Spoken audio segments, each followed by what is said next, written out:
Hello friends, welcome back to VOWIAS. Welcome to the discussion on daily MCQ. Today is 11th of March 2022 and now we are going to discuss 5 MCQs based on the current affairs. तो चलिए शुरू करते हैं. But before we begin, a small information. The PDF of the discussion will be available in our Telegram channel. You can go and download it from there. Now let's look at the first question. Consider the following statements regarding National Land Monetization Corporation. First one, it is wholly owned by Government of India company set up to monetize surplus land and building assets linked to government only.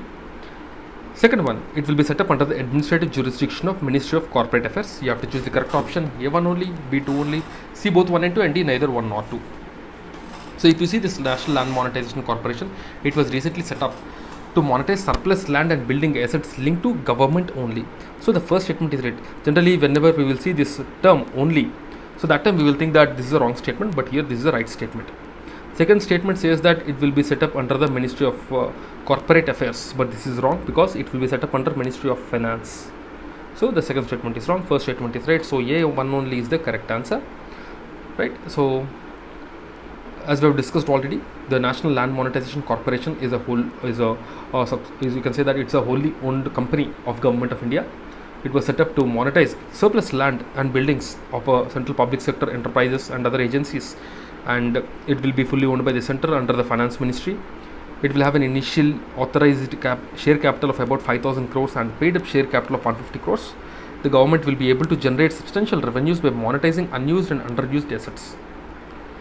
Now let's move on to the next question. The second question, consider the following statements with UPI 123 Pay.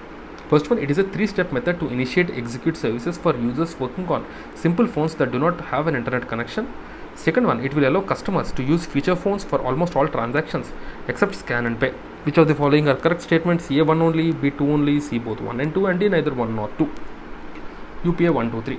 The correct option is C, both 1 and 2, because it is a three-step method to initiate and execute services for users working on simple phones that do not have internet connection. Second one, it will allow consumers to use phone features for almost all transactions except scan and pay. This is also true. So C both 1 and 2 is the correct answer. Recently RBI launched this UPI service for feature phones called UPI 123 for non-internet users to make digital payments, and also launched 24/7 helpline called the DigiSati. It will work on simple phones that do not have internet connection, and it will leverage on the RBI's regulatory sandbox on retail payments. The UPI services will enable digital transactions through a mechanism of on-device wallet UPI application. The users will be able to undertake a host of transactions based on 4 technology alternatives, including IVR numbers, missed call based approach, app functionality in features, and proximity based payments.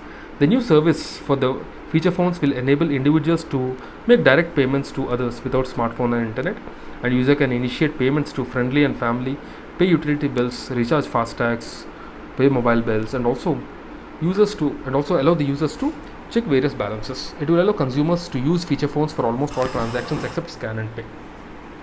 Now let's look at the next question, the third question. In the context of colonial India, Motilal Tejawat is remembered as A. Member of interim government in 1946, B. Officer of Indian National Army, C. The leader of Eki movement, and D. Member of drafting committee in the Constituent Assembly. You have to choose the correct option, and here the correct option is C. Eki movement. So Motilal Tejawat is the leader of this Eki movement. So recently Gujarat government marked 100 years of the Pal Dawab killings, calling it as a massacre bigger than the Jallianwala Bagh. If you see this Pal Dawab massacre, it took place on 7th of March 1992 in the Pal, Chitraria and Dadwa villages of the Sabarkand district, which are then part of the either state. And the day was Amalkani Ekadashi, which falls just before Holi, a major festival for the tribals, and the villagers from Pal, Dadwav, Chitaria had gathered on the banks of river Hair as part of the Eki movement led by Motilal Tejawat.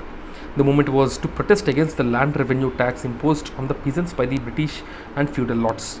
Tejawat belongs to the Koliari village in the Mewad region of Rajasthan, had mobilized bills from Kodda, Chavni, Sirohi and Danta to participate. Tejawat have been outlawed by Udaipur state, which had announced a 500 rupee reward on his head. The Mewad Bill Corps, a paramilitary force raised by the British that was on the lookout for Tejawat, heard of his gathering and reached out to the spot, and on the command of Tejawat, nearly 2000 Bills raised their bows and arrows and shouted in unison, "We will not pay the tax."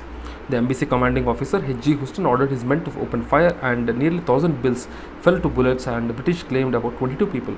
British claimed that about 22 people were killed, but the bills believe about 1,200 to 1,500 people were killed. Now let's look at the next question. The fourth question considers the following statements. First one, the performance of supercomputers is commonly measured in floating point operations per second instead of million instructions per second. Second one, currently there are no supercomputers from India in the top 500 list in the world.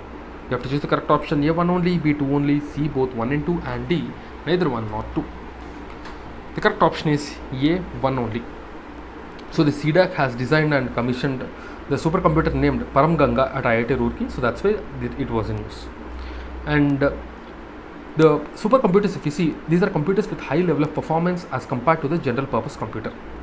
The performance of supercomputers is commonly measured in floating point operations, flops, instead of million instructions per second. Since 2017, there are supercomputers which can perform over 100 quadrillion flops, which are called as petaflops. And since 2017, all the world's fastest 500 computers run Linux based operating system. Currently, 4 supercomputers of India are in top 500 list. Param Ganga recently was designed and commissioned by the CDAC under the phase 2 of build approach of the NSM. It is based on the heterogeneous and hybrid configuration of Intel Xenon Cascade Lake processor and NVIDIA Tesla V100. It uses the Lustre parallel file system, and operating system is CentOS 7.x.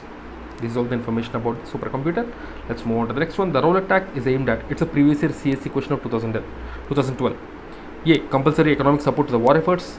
Imprisonment without trial and summary procedure for trials. Option B. Option C, suppression of Khilafat movement. And option D, imposition of restriction on freedom of press. So Rowlatt Act. So as we all know that the Rowlatt Act was passed, and there were a lot of protests against the Rowlatt Act. So whenever we are protesting, when all the people are protesting against an act, that means it has grave consequences. So first option, if you see, it is talking about compulsory economic support to the war. This is not the case. Second one talks about imprisonment without trial and summary procedures. This we have to see. Third one talks about suppression of Khilafat movement. Well, Khilafat movement is different and Rowlatt Act is different. Khilafat movement is not linked to Rowlatt Act. Khilafat movement is with regard to the Turkey and the removal of the Muslim king from there. So all those issues. And D talks about the imposition of restriction on freedom of press. So even if there were restrictions on freedom of press, then all the people are not going to come out and protest. So D is also not the right one. The correct option is B, imprisonment without trial and summary procedure for trial. So as this impact all the people, so all people from all sections of the society came on the roads against this.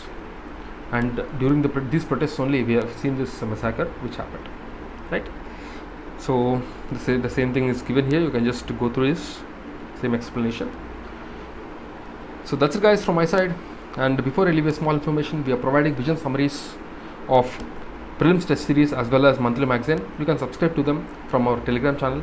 You can go and visit our Telegram channel for details. That's it from my side. I'll see you again tomorrow with 5 more MCQs. Till then, keep studying and stay tuned. Jai Hind.